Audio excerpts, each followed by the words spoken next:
안희정 전 충남지사가 어제 성폭행 혐의로 또 고소를 당했습니다. 안 전 지사의 비서 김지은 씨에 이어서 두 번째입니다.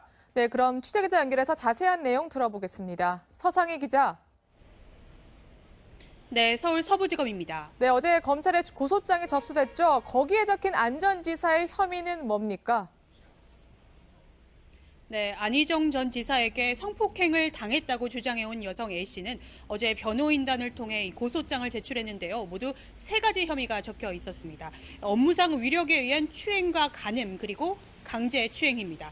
A씨는 2015년 10월부터 지난해 1월까지 안 전 지사로부터 성폭행 3번, 그리고 성추행 4번 등 모두 7차례에 걸쳐 성폭력을 당했다고 주장하고 있습니다. 모두 안 전 지사가 현직 도지사였던 시점입니다. 자, 그런데 이번에 성폭행 피해를 당했다고 주장하는 여성도 2차 피해를 호소하고 있다면서요. 네, 앞서 첫 번째 고소인이죠. 김지은 씨는 자신을 향한 악의적인 소문과 또 신상 털기 같은 그런 2차 피해가 고통스럽다며 자필 편지를 공개하기도 했습니다. 변호인단은 두 번째 고소인인 A씨 역시 심리적으로 불안한 상태라고 밝혔는데요. 자신의 신분이나 거주지 등이 노출될까 봐 몹시 두렵고 힘든 상황이라고 밝혔습니다. A씨 변호인단은 때문에 위급 상황 때 검찰 수사팀이 A씨의 위치를 추적하거나 또 이 조사도 비공개로 받을 수 있게 또 피해자 보호 요청을 했습니다. 네, 그렇다면 안희정 전 지사에 대한 소환 조사 언제쯤으로 예상할 수 있을까요? 네, 이르면 오는 주말쯤 안 전 지사의 소환이 이루어질 것으로 전망이 됩니다. 어제 고소장이 추가로 접수된 만큼 안 전 지사에 대한 새로운 사실을 확인하기 위해서도 소환이 불가피하다는 예상이 나오는데요. 검찰은 이번 고소 사건과 함께 김지은 씨 사건을 더불어서 신속하게 수사를 하겠다는 방침입니다. 어제 안 전 지사의 충남도청 집무실을 이틀째 압수수색한 검찰은 확보한 자료를 분석하는 데 주력하고 있습니다. 한편 연출가 이윤택 씨 등 성폭행 혐의 등을 조사하는 경찰은 다가오는 오는 17일 오전 이윤택 씨를 소환해 피의자 신분으로 조사하겠다고 밝혔습니다. 지금까지 서울 서부지검에서 전해드렸습니다. 네, 성추행 의혹이 제기된 정봉주 전 의원이 조금 전 민주당에 복당 신청서를 냈습니다. 당이 허위 사실로 복당을 거부해선 안 된다고 주장하고 있습니다. 네, 그럼 취재기자 연결하겠습니다. 김기정 기자. 네, 국기입니다. 네, 정봉주 전 의원 당초 민주당 서울시당에 복당을 신청할 것으로 알려졌는데 갑자기 민주당 중앙당으로 바꿔서 복당을 신청한 이유가 혹시 따로 있습니까? 네, 성추행 의혹이 제기된 정봉주 전 의원이 조금 전인 오전 9시 50분쯤 서울 여의도의 더불어민주당 당사를 찾아 복당 원서를 제출했습니다. 앞서 서울시당에 냈던 복당 신청을 철회하고 중앙당의 심사를 받아보겠다는 겁니다. 민주당 당사를 찾은 정 전 의원은 광역단체장 출마가 목적이면 중앙당에서 심사하는 게 관례라며 신청 배경을 설명했습니다. 성추행 의혹을 최초로 제기했던 인터넷 언론의 보도에 대해선 허위라며 제기된 성추행 의혹에 대해서도 거듭 부인했습니다. 정 전 의원이 중앙당에 복당을 신청하면서 당초 오늘로 예정됐던 정 전 의원의 복당 심사는 연기될 전망입니다. 자, 박수현 전 청와대 대변인은 결국 충남지사 도전의 뜻을 접었죠. 네, 더불어민주당 충남도지사 예비후보였던 박수현 전 청와대 대변인이 어제 오후 전격적으로 출마 포기를 선언했습니다. 불륜과 내연녀 부정공천 의혹이 제기된 지 8일 만입니다. 박수현 전 대변인은 더러운 의혹을 덮어쓴 채 사퇴하면 그대로 인정하는 것이라 싸울 시간이 필요했다며 사퇴를 미룬 이유를 설명했습니다. 사퇴와는 별개로 법의 심판을 통해 명예를 되찾겠다고도 밝혔습니다. 민주당은 문재인 정부의 성공을 위한 희생과 헌신이라며 박 예비후보의 결단에 감사하다고 밝혔습니다. 지금까지 국회에서 전해드렸습니다. 네, 미투가 이 지방선거 정치권에 미치는 파장도 적지 않습니다. 6.13 지방선거를 꼭 90일 앞두고 정권 심판론을 내건 자유한국당이 광역단체장 후보 면접을 시작했습니다. 네, 가장 먼저 선거 준비에 뛰어들었지만 고민도 많아 보입니다. 박준혜 기자의 보도입니다. 앉았다 섰다 두리번거리고 농담인 듯 농담 아닌 신경전도 주고받습니다. 면접 시험처럼 옷 벗고 와야 되지. 기념 촬영 때도 눈치를 살피더니 면접장에 들어서서는 너나 할 것 없이 90도 인사로 바쁩니다. 자유한국당이 전국 17개 시도 광역단체장 후보 면접을 시작으로 공천 채비에 나섰습니다. 하지만 당내 유력 후보들 상당수가 공천 면접 대상에서 빠졌습니다. 서울시장 후보군으로 거론되는 이석연 전 법제처장, 오세훈 전 서울시장, 김병준 전 국민대 교수와 충남의 이인재 전 의원, 경남의 윤한홍 의원 등은 아직 공천 신청을 하지 않았습니다. 이 때문에 주요 지역의 경우 경선보다 전략 공천 가능성이 높다는 관측이 우세합니다. 경선을 함으로써 시너지 효과가 나야 됩니다. 경선을 위한 경선은 의미가 없죠. 한국당은 다음 주 전략 공천 지역을 선정, 발표할 계획입니다. 하지만 전국 17곳에 공천 신청자가 31명에 그치고 전남 전북은 아예 지원자가 없어 인물란만 드러냈다는 지적도 나옵니다. 채널A 뉴스 박준회입니다. 네, 정치인이 자기가 쓴 책을 파는 일은 때때로 액수를 공개할 필요가 없는 기부금 창구로 간주되곤 했습니다. 6.13 지방선거를 앞두고 요즘도 출판 기념회가 성황을 이루고 있는데요. 하지만 조심조심하는 기색이 엿보입니다. 김민재 기자가 취재했습니다. 더불어민주당 서울시장 후보 경선을 준비 중인 우상호 의원의 출판 기념회. 누가 얼마를 내는지 볼 수 있도록 개방된 모금함을 놓았습니다. 경쟁자인 박영선 의원은 서점에서 행사를 열어 정가에 계산하도록 했습니다. 경기도지사에 도전하는 전해철 의원은 아예 책 판매대를 없앴습니다. 정치인들의 출판 기념회는 그동안 정가보다 더 비싸게 팔아도 수익을 신고할 의무가 없어서 정치 자금을 모으는 수단으로 악용됐습니다. 높은 당 지지율에도 당에서 성추문 등 논란이 끊이지 않은 상황에서 비판을 의식해 몸을 한껏 낮춘 듯한 모습입니다. 그렇다고 구태의연한 모습이 완전히 사라진 건 아닙니다. 일부 출판 기념회에서는 여전히 5만 원짜리 지폐 뭉치가 오가기도 합니다. 책값으로 내신 액수가 좀 큰 것 같아서. 정치부잖아요. 저희 회장님하고 좀 절친이신데 제가 대신 왔어요. 책 판매 수익을 신고하게 하는 등 출판 기념회를 제한하는 법안들이 번번이 국회 문턱을 넘지 못한 결과입니다. 이제는 정치인들의 의지에만 맡기는 대신 편법적인 정치자금 모금의 통로가 되지 않도록 제도적 뒷받침이 필요해 보입니다. 채널A 뉴스 김민지입니다. 네, 관련 소식 직접 취재한 김민지 기자 나왔습니다. 안녕하십니까? 안녕하세요. 지금도 저렇게 아직도 돈 봉투 넣는군요. 네, 이제 오늘부터 할 수 없게 됩니다. 오늘부터 안 되는 거예요? 네, 후보들은 할 수 없습니다. 그렇군요.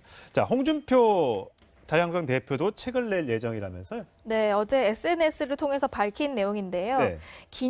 출판 기념회를 하겠다기보다는 이제 책을 내겠다고 밝혔습니다. 제목은 꿈꾸는 로맨티스트라는 제목인데요. 아, 책 제목이 꿈꾸는 로맨티스트. 네, 지금 보시다시피 문재인 정권의 전국 운영에 대한 소신을 정리해서 책을 내겠다는 건데요. 네. 이렇게 꿈꾸는 로맨티스트라는 것은 예전 과거에도 본인이 그 미니 홈페이지 시절에 제목으로 썼던 제목이기도 해서 본인의 트레이드 마크처럼 돼 있는 거죠? 네, 인연이 깊은 단어라고 합니다. 예. 어쨌든 듣고 보면 이게 지금 현재 정치권에서 불고 있는 미투 운동과도 연관지어 생각할 수도 있겠다라는 생각이 좀 드네요. 이렇게 또 밝힌 걸. 네, 미묘한 시점에 좀 이렇게 나와서 그런데요. 네. 이번에 발간할 책의 제목, 이 꿈꾸는 로맨티스트라는 제목이 이전 저서인 나 돌아가고 싶다의 한 꼭지라고 합니다. 예. 여기에는 지난 대선에서 논란이 됐던 학창 시절 에피소드가 실려 있어서 이제 주목을 받았던 책이기도 합니다. 이번 책에는 또 어떤 내용이 담겨 있을지 논란이 된 대목은 이번에 좀 빠지지 않을까라는 생각을 좀 해봅니다. 그렇습니다. 자, 정봉주 전 의원 얘기를 해보도록 하겠습니다. 오늘 조금 전에 9시 45분에 복당 신청서를 냈는데 복당 신청서를 내면서 자, 지금 한참 일고 있는 이 성추행 의혹에 관한 질문을 받고 이렇게 대답했습니다. 들어보시죠. 제가 그분을 왜 고소하죠? 그분은 이 쟁점에 끼어들고 싶은 사람일 뿐입니다. 별로 관심이 없어요. 온갖 부정한 행위를 해서 미건스에서 제명됐던 사람입니다. 그중에서 고의든 고의가 아니든 가장 그 허위라고 판단한 부분만 저희가 추렸습니다. 그러니까 이제 정봉주 전 의원을 호텔로 데려다 뒀다 하는 사람이 이제 어제 드디어 실명을 공개하고 이제 얼굴까지 공개한 상태에서 내가 데려다 거 맞다. 왜 정봉주 전 의원 거짓말하느냐. 이제 이렇게 해서 진실 공방이 오가고 있으니까 네. 왜 그럼 그 사람은 고소하지 않느냐라고 했던 데 대한 반응인 거죠. 네, 그렇습니다. 그러니까 이거에 대해 설명하기로는 이 쟁점에 정말 끼고 싶어서 안달이 난 사람인데 내가 왜 고소를 해서 더 띄워주느냐 뭐 이런 취지의 발언인데요. 어제 실명을 공개하지 않았습니까? 예. 이제 실명을 공개하면서 정봉주 의원에 대한 폭로를 계속 이어가고 있는데 여기에도 또 배경이 좀 있어 보입니다. 예. 이거 보고 보도를 하면서 본인이 정봉주 전 의원의 추종자들로부터 지금 2차 피해를 당하고 있다. 예. 말할 수 없는 뭐 이렇게 좀 이렇게 공격을 당하고 있다라고 하면서 정 전 의원이 좀 공지를 내려서 이런 것들을 못하게 해달라 예. 이런 말도 덧붙였거든요. 예. 아무래도 실명과 이름까지 사진까지 공개를 하면서 적극적으로 방어에 나서는 모습입니다. 예.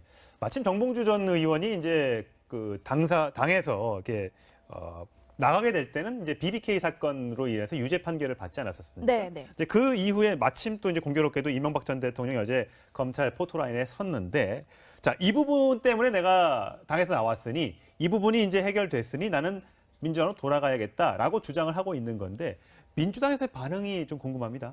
민주당은 사실상 지금 좀 부담스러울 수밖에 없는 상황이거든요. 예. 보면은 지금 그동안 성추문에 의해서 이미지를 많이 타격을 입어서 지금 지방선거 걱정이 되는 데다가 그렇죠. 안희정 전 지사도 있고 박수현 전 대변인도 있고 그렇죠. 또 뭐 그만뒀습니다만 민병두 또 의원도 있고요. 네, 연이어서 이런 일들이 생기다 보니까 지금 이미지에 타격을 입는 것이 굉장히 부담스러운 데다가 또 하나 이 복당을 결정을 내리기에는 그런 이유 때문에 또 부담이 되는 겁니다. 아직까지 물론 본인은 아니라고 하지만 네. 자꾸만 굴러가는 게 이슈가 되다 보면 당에 부담이 된다. 봐주기 아니냐 이런 좀 그 공격도 올 수가 있고요. 예. 또 하나는 정봉주 전 의원 사태가 지금 보아하니 장기화될 것처럼 보이거든요. 예. 계속해서 추가 폭로가 나오고 있고 법적 고소가 이어지면서 장기화될 것 같으니까 네. 좀 그런 것도 있고 마지막으로는 민주당이 그동안은 이 성범죄에 대해서만큼은 불관용 원칙을 고수하겠다고 그랬죠. 얘기를 한 적이 있어요. 네. 그렇기 때문에 좀 이렇게 엄하게 엄한 기준으로 봐야 된다 이런 생각을 하고 있는 것 같습니다. 자, 일단 정봉주 전 의원과 이 닉네임 민국파의 이 이름을 공개했으니까 저 소개를 해드리면 정대일 씨인데 네. 이 두 사람이 계속해서 이제 SNS 등을 통해서 이제 맞붙고 있는 거잖아요.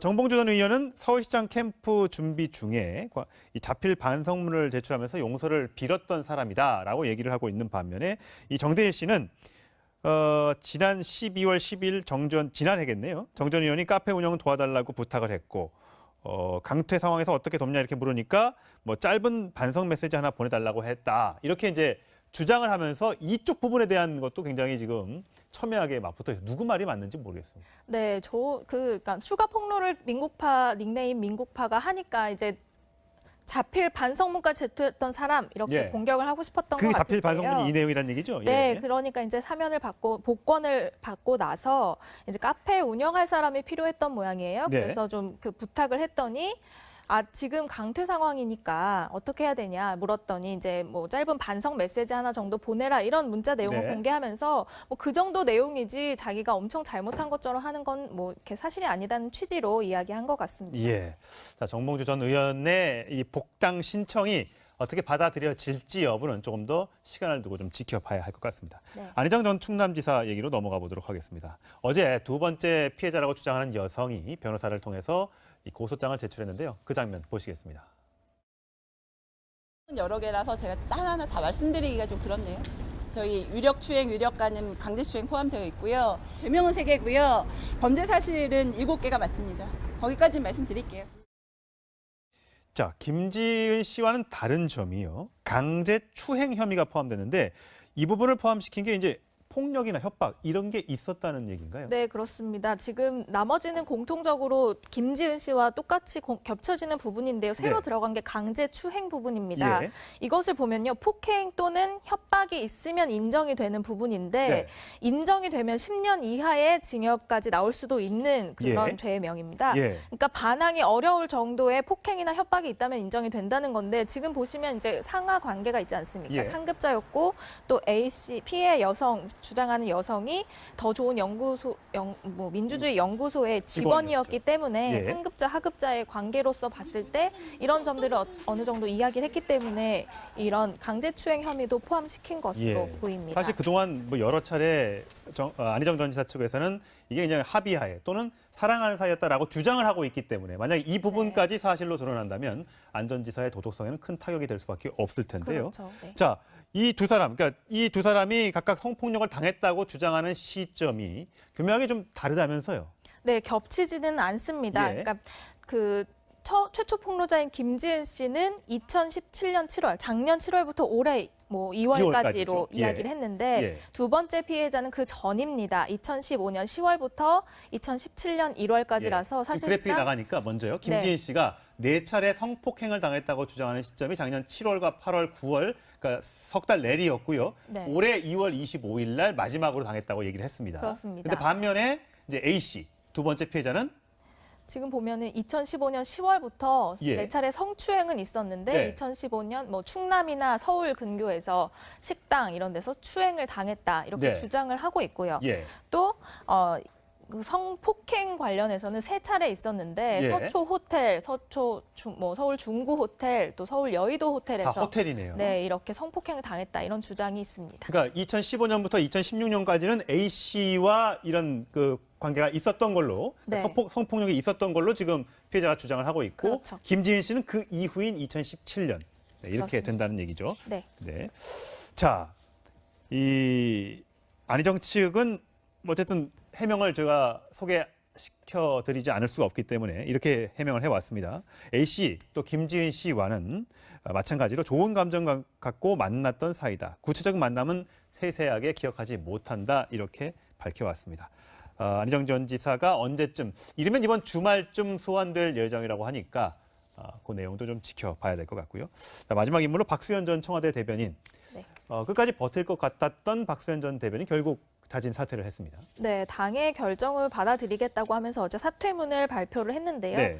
거기 내용에 보면요. 당초 3월 6일 날 이미 사퇴의 마음을 먹었지만 갑자기 악의적인 의혹들이 나와서 어떤 그 상황 변화가 생겼다. 그러니까 저 3월 6일이라는 게 안희정 전 지사의 이 김지은 씨 최초 폭로가 나온 그 시점입니다. 네, 그 시점인데요. 그때부터 이미 안 될 것 같다는 생각이 들어서 사퇴의 마음을 굳혔지만 본인에 대한 어떤 의혹들이 이제 쏟아져 나오기 시작했거든요. 그래서 의혹을 덮어쓴 채로 사퇴하는 것은 그것을 인정하는 것이기 때문에 싸울 시간이 필요했다. 그래서 당 최고위나 이런 걸 통해서 충분히 당에는 소명을 했고 당에서도 자신의 소명을 모두 수용을 했다. 이런 얘기를 하면서 사퇴를 했습니다. 어제 사퇴서에 보니까 이런 대목이 있던데요.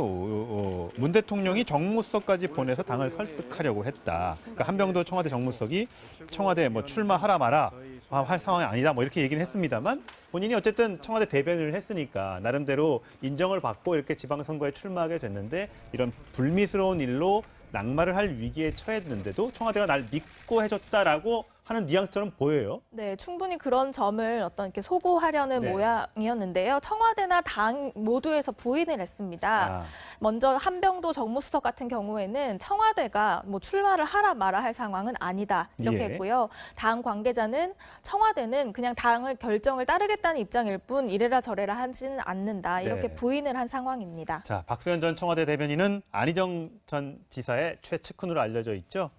안희정 전 지사가 어떻게 보면 이제 낙마를 하게 되면서 이 박수현 전 대변인도 비슷한 길을 걷게 돼서 지지하는 분들의 입장에서는 되게 안타까운 일이 되겠습니다만 본인이 만약 정말 그 제기됐던 의혹들이 사실이 아니라면 법적 다툼을 통해서 증명해내길 바라겠습니다. 자, 오늘 말씀 잘 들었습니다. 고맙습니다.